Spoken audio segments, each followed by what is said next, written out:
This is Glenn Benton of Deicide. I'm on Earache Records now. You better buy my fucking record or I'm gonna rip your ears off and spit up your nose.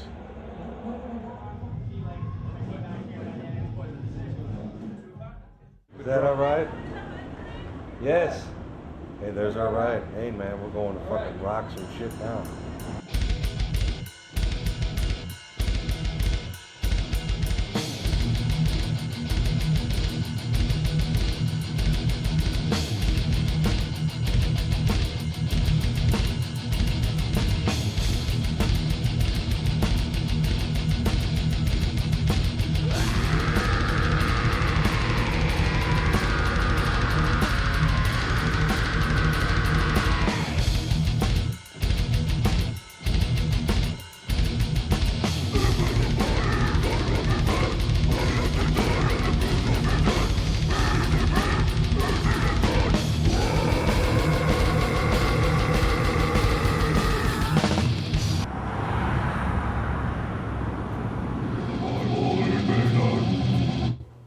Yeah, you alright there?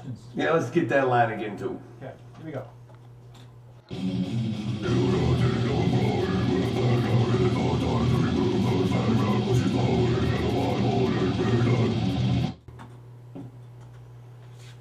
Let me come in, I'll keep singing, I'll sing along this line too. Can you just tell us where we are and why you're using this studio? And Well, we're at More Sound Studios in Tampa, Florida, and we use this studio because it's only about an hour drive for us. And we've been working here since 1989, and it's one big happy family here, and we love it here at More Sound Studios. That's why we keep coming here. We're not going to do like a lot of bands have done and abandon this place for other studios. We don't do that.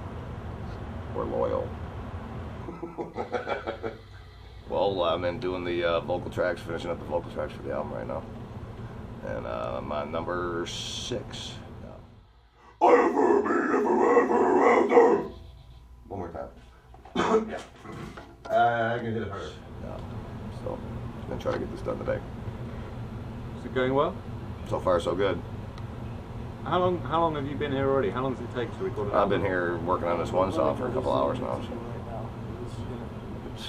It usually goes pretty quick. I think it'll start flying now after this one. That one was one of them 2-page songs. It takes a long time. With all the double tracking and everything, it takes a while. So. But that one's done. We'll move on. So I think the next one is called Enchanted Nightmare.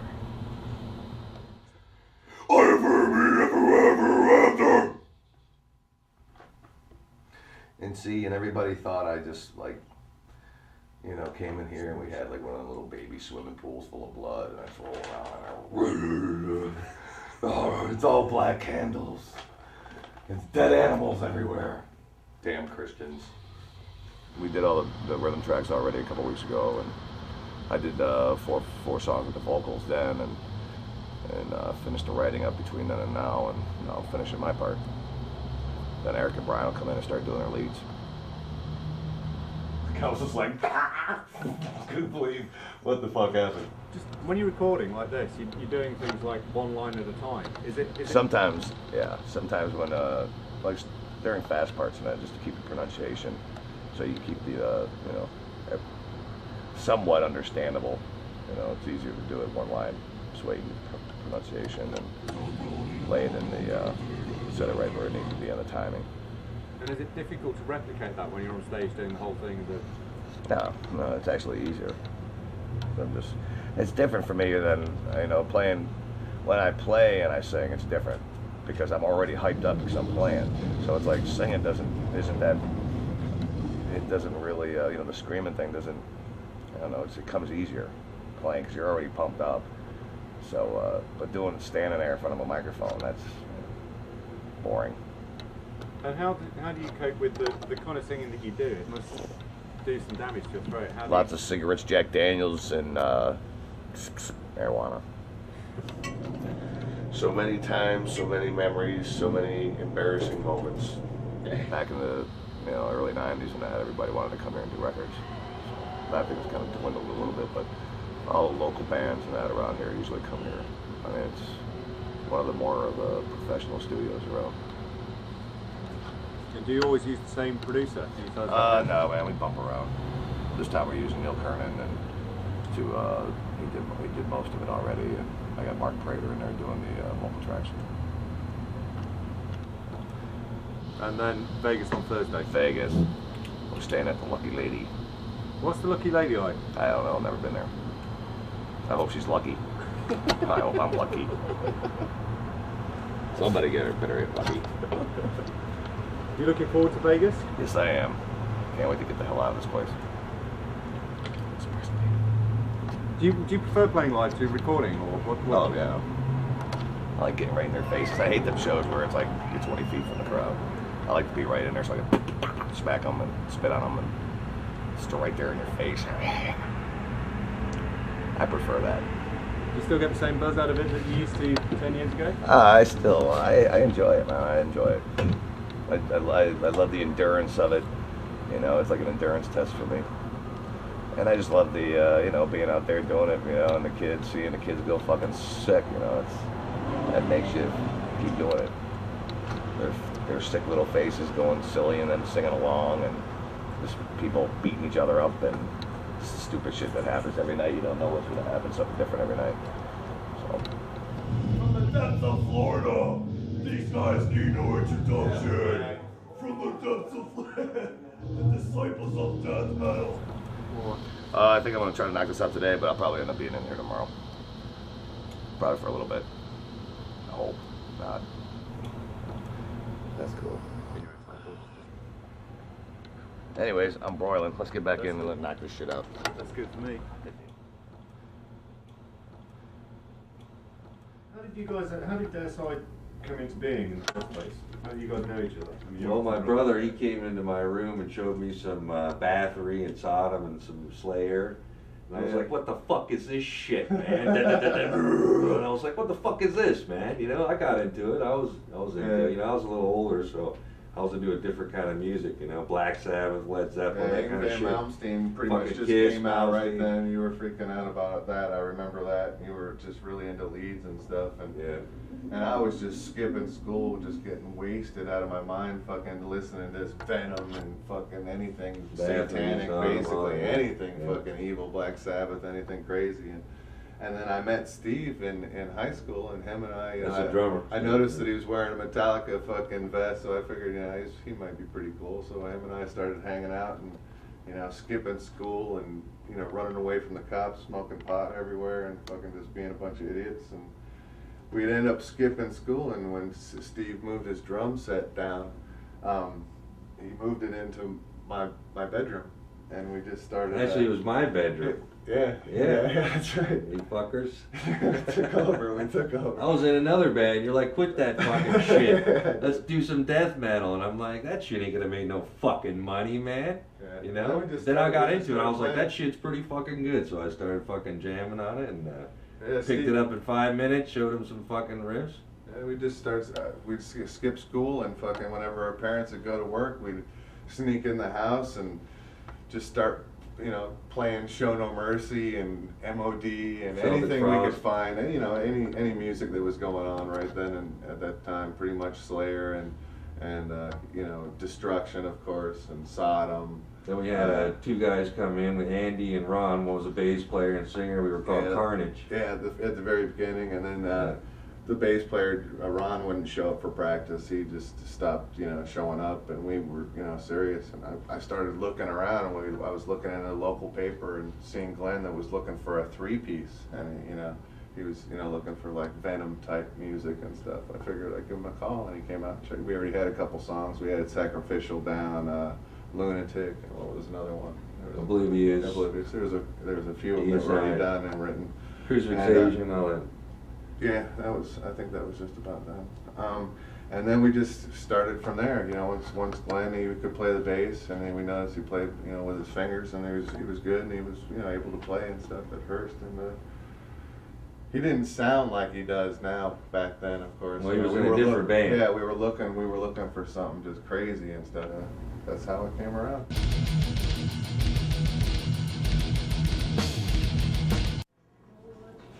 First up on the list, first one I ever got, Sig Sauer pistol,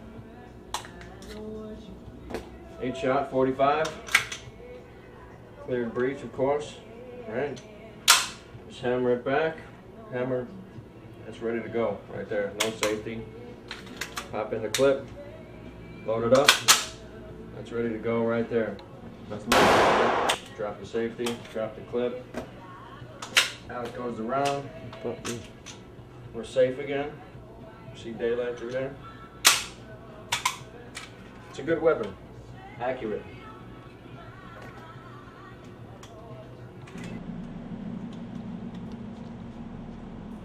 How old do you have to be to own a gun and or have a gun? 18.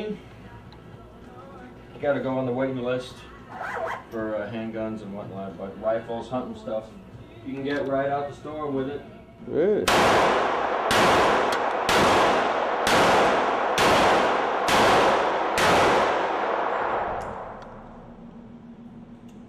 Yeah, guns are not toys.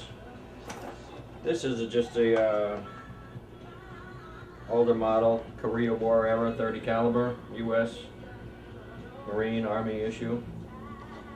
This is unloaded. Clip I knew Do you use that for hunting? You could. I've never fired it though. You know, it's old. I want to just kind of keep it as an Memento. antique. Yeah. Oh, it's quite small. That I thought they would be bigger. Yeah, it's a carbine. It's a smaller. Oh, is that what a carbine is? Carbine means like exactly that. It's a smaller version. Long rifle, you know, would be about this big. Carbine. Gave it to officers and paratroopers and stuff. You know, it weighs less. And it's easier to move around when you got jumping out of a plane or whatever. Alright. Where the fun begins. Well, There's no reason to be afraid of guns, you know. suppose you're You get to know them, you know, you take a class on what to do. Got another one over here. Pistol grip shotgun. Oh, fuck me. It's like off the films. Yeah, this is a nice one for sure. I could load it, but I think I'll. Is it not loaded? I thought looking in the holders. Is that not? It's Pull it in there. no, it's not in there. It's ready to be loaded. Ah, right. So they come up from down Right there. now, yeah. Chamber's empty though. Right. Let's get a Just shot. keep it that way. Yeah. Works for me. It's down in there. You would see one in there. How much does a gun like that cost? This is only a couple $100. Really? But this is quality. I mean, if you're gonna, someone's broken into your house or whatever. I mean, with a pistol at night or whatever, which is probably gonna happen. You know, the lights won't be on. You're not gonna have time to be accurate to a bullet. So this will lay out just a nice fine spray. If you're in the doorway or just pointing out into the kitchen or wherever. So that's a fun one. That one is truly awesome to go to the range and blast, man.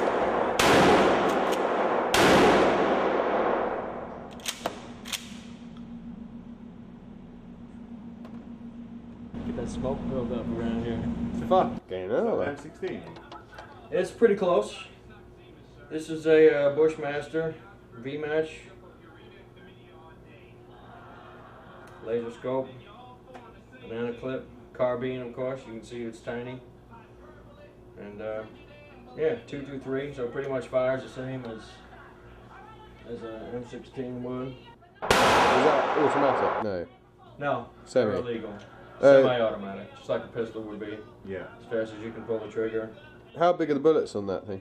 They're 22 caliber, but Oh, 2.2. they come out of a 223 shell. I mean, you know, maybe right. a small round, but you're talking out of a.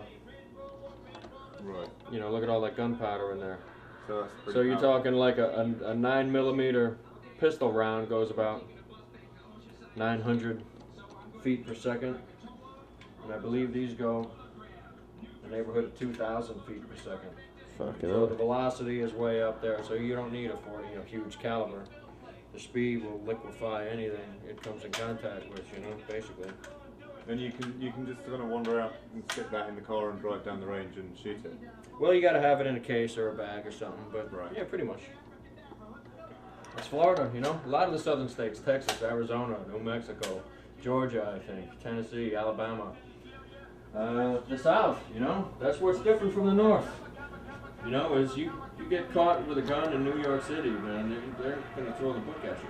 Yeah. Down here, I mean, you can go between the states. I got pulled over one time with my pistol in Texas, and he didn't care. He was a state trooper. I think he found a joint on me too. That's what he cared about. But he was cool, you know. He was like, you told me you had it. You were honest. Cut your break. He's like, that gun, I don't care. He's like, I know you need a gun out here. You shouldn't get robbed. There's a tremendous discussion in this country about gay marriage, and I don't know if this is really an issue or not, but are they going to make us marry? I always love to get my rocks off every day. It's great. So. So that's good. Good, hilarious. Two class clowns here. They're Good. going down. Cool.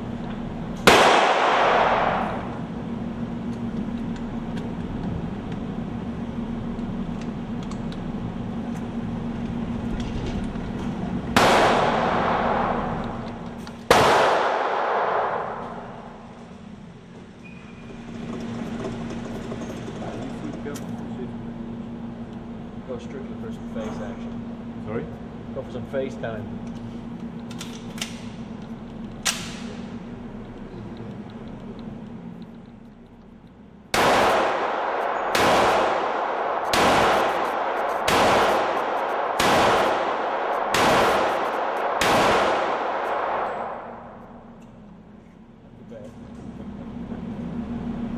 Throat, chin, cheek, temple.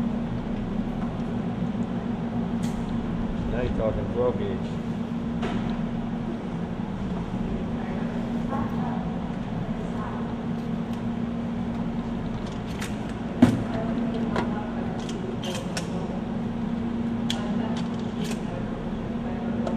How many shots can this thing hold? 6, I think.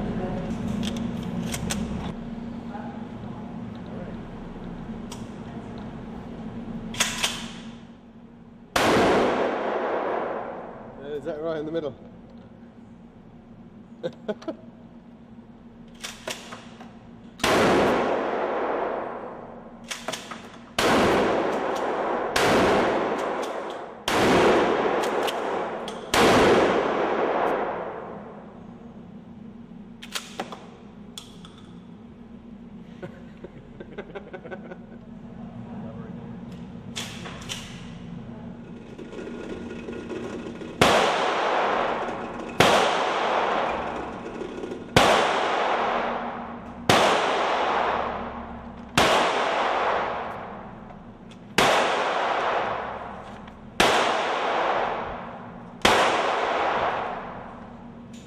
He ain't looking too good these days.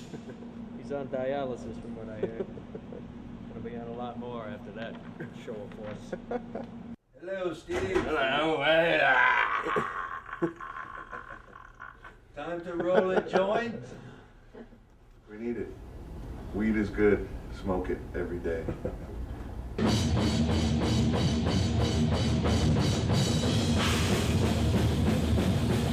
What? Can we start that again? So I fucked that up. Sorry. Sorry, mate. Okay. I'm Brian Hoffman from Deicide. I'm a guitar player. That's what I do. That's all I pretty much do besides, design guitars right now. And I'm just building a guitar. One of my first prototypes. It's pretty much a V shape. It's fucking evil as hell. And I'm just now routing out the pickups and the tremolo.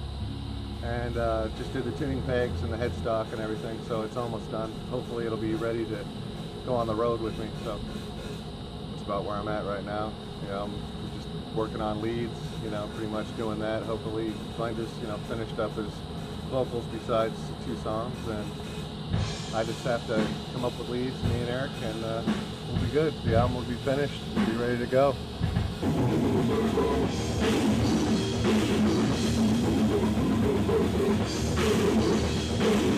Actually, I think this is probably the best album we've ever done. It's the hardest for me, so I consider it, it's it's something that takes a lot of time, and it took us a lot of time to write and play. It's difficult to play, so for me it's a challenge, and I always love challenges. So this album is definitely my favorite so far because of just the music and how fast it is. I just like the abusive hatred, just pure hate, pretty much. That's what I live by.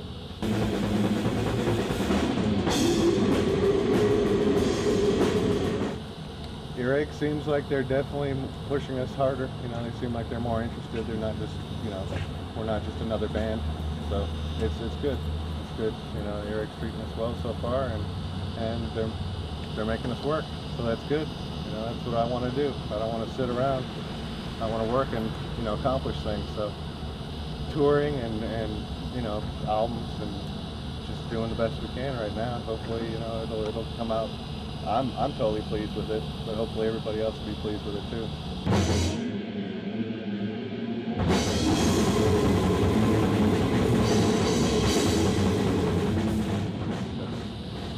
It's hard to write leads to such fast rhythm parts, so you got to know as much as you possibly can to come out with something that sounds right. So that's kind of what we're doing right now. It's just working together and getting these leads done. It takes a lot of brain power, especially when you're as old as me. My tats, well, yeah. Jason Avery started doing, this is one of the first ones I got. This is a Martin Luther. It's basically wood carvings. And this is like the second one I got. This one is like a 1500 style, like I said, wood carvings. And I just kind of wanted to go with artwork that you don't usually see, like the Pope and stuff. This is all wood carvings from the 1500s. And just did coloring and changed them around, made him fucking, with his blood dripping out of his, and the pentagrams and shit like that. And, all this stuff is just like this one. This one's really old too. It's the devil eating Judas and his followers.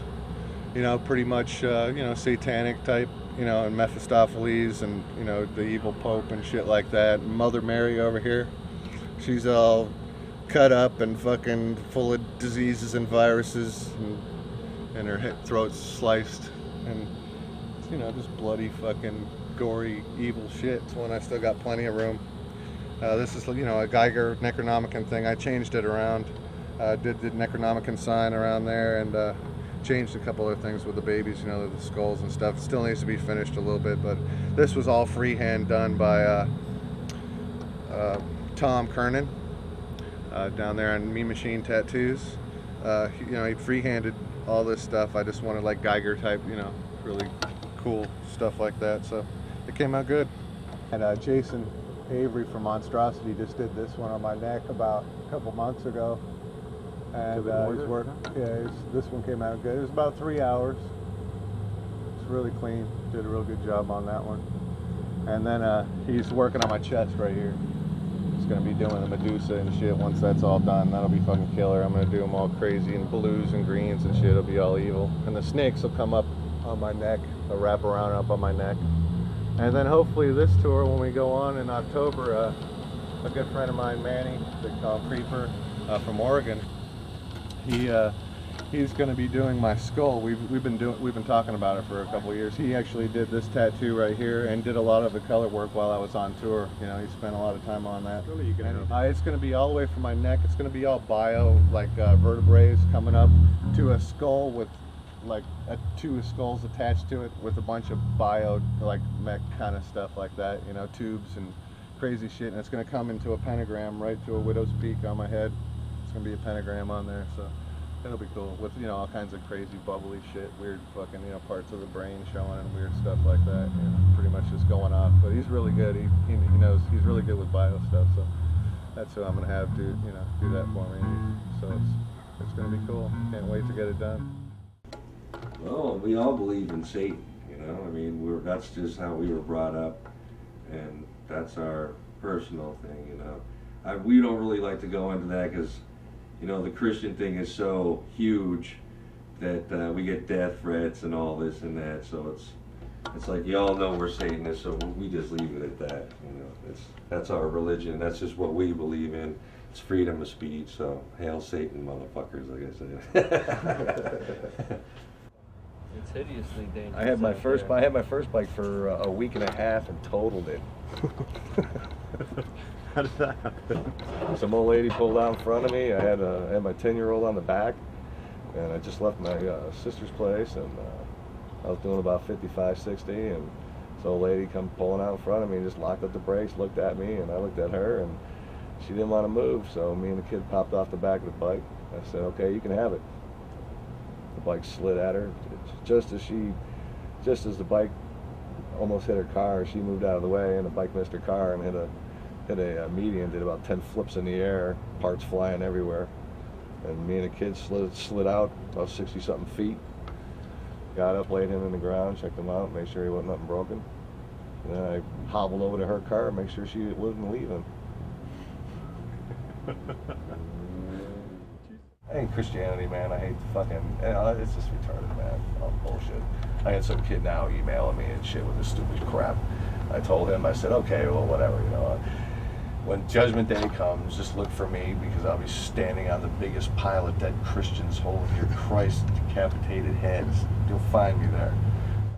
All it is to me, I mean, I grew up watching this person brainwashed and that person brainwashed by religion, and I just have a great distaste for it. Like that priest just getting killed in prison. And I think they should have just toasted his ass the day they caught him. That priest, he molested like 128 kids. Somebody, I guess his cellmate killed him. They were on the news looking for pity.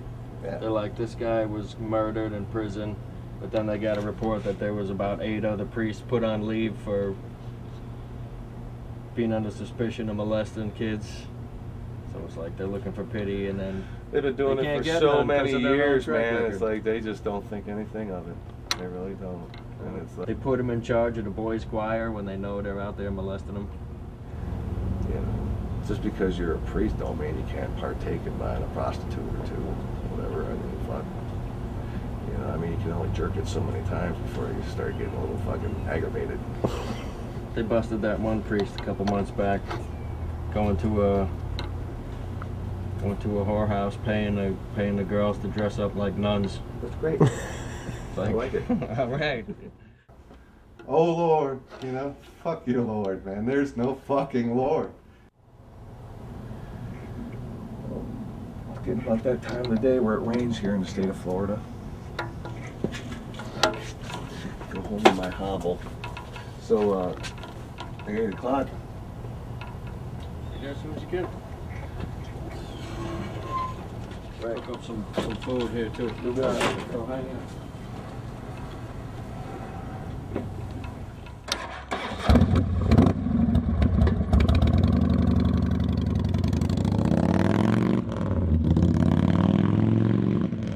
We played at this farm and it fucking had that, like you're saying, the mannequin and shit, and we fucking chopped down the mannequin. It was like totally packed full of rotten fucking like livers and shit from cows and intestines and everything. And we sat out in the sun all day long and flies and everything.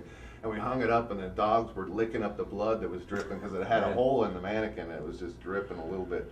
And as soon as it was split open, them fucking pit bulls just went nuts. They were totally red because they were white, you know, they were white pit bulls still, and they were totally red. They ate up all the fucking rotten meat. They must have been shitting for days. We did this at another club called the Sunset Club, and they ended up closing the club down. Yeah, because we were throwing guts, and fucking Richie Rich was whipping us with the intestines and shit, man. Because, you know, the fucking big cow intestines, pig intestines, whatever they had, they're fucking swinging it around, fucking throwing guts around that. And then we pretty much weren't allowed to play anywhere after that, you know. We did that after, to the Masquerade. yeah, the They had Masquerade. seats in there. Now they don't have chairs in there. Yeah, no we more. destroyed fucked it up. thousands of dollars worth Fucking of shit. stinks so bad they couldn't fucking get They had to out. close it down. The health department came down and closed the fucking place down. I thought it was because a human sacrifice. Yeah, because I mean, once you have that rotten meat fucking everywhere, it's hard to fight, even with bleach and shit, to get that smell out of there. So we man. couldn't get a fucking show. What the fuck did we have to do? We couldn't play the fuck. We couldn't wear the armor. We couldn't fucking do any smoke. We couldn't. Yeah, do we shit. had to sign a contract saying that we couldn't, you know, we would not destroy anything and we wouldn't get paid. So Yeah. That's Scared where, the you know, fuck we out weren't of allowed to everybody. do any more of that shit anymore. We would still be doing it probably. Yeah, so now we gotta get up there in our fucking jeans and, you know. We'd do probably that have thing. Mad Cow by now if we were still doing it, swinging around, going to fucking England and shit, swinging around all the fucking meat around over there. We'd definitely not doing too good by now, having the twitches. Yeah, you had the health department come down on you. And that kind of thing. Yeah, it wasn't very healthy, but it was fun. You know, when we were kids, it was great stuff. Yeah. I'll never forget that shit. It's Yeah. fucking great. In '92, back in the days, I used to take and use the scarring effect makeup on it to make a cross on my forehead. And one morning I woke up and I said, you know what, that's just cheesy. And I took my chapel cross that I had and I fastened it onto a piece of coat hanger and then heated it up in a candle and stuck it in my head. I said, damn, that fucking hurt. Okay, let's do it again. It ain't deep enough. Whap myself again with it. So I had a big blister in the form of a cross, and I picked it off with a pair of tweezers. And then about 2 weeks later, after it was healed, I burned it again. Peeled it off. A couple months later, burned it again.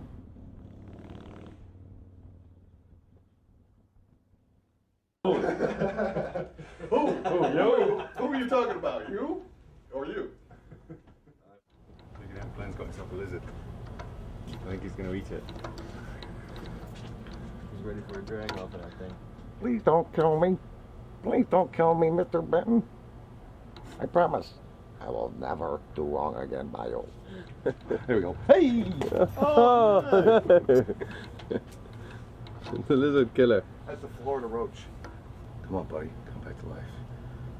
Just had the air knocked out of you. Hey, man, just don't touch my tail. I don't like my tail touched. You ever see when you tear the tail off and the tail keeps wiggling? We've definitely made ourselves happy with this album, so hopefully we made everybody else happy too, because basically it's us, you know, that's why we started playing in a band, is to make ourselves happy, to fucking play the music that we wanted to play, what we wanted to hear. Man, he ripped my fucking tail off. You know how long it took me to grow that muff? Kick me, rip my tail off. Let me go.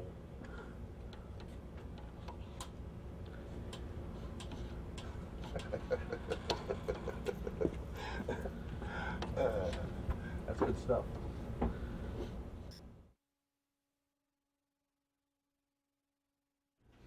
Yeah, there's a lot of stories, so many. Too many.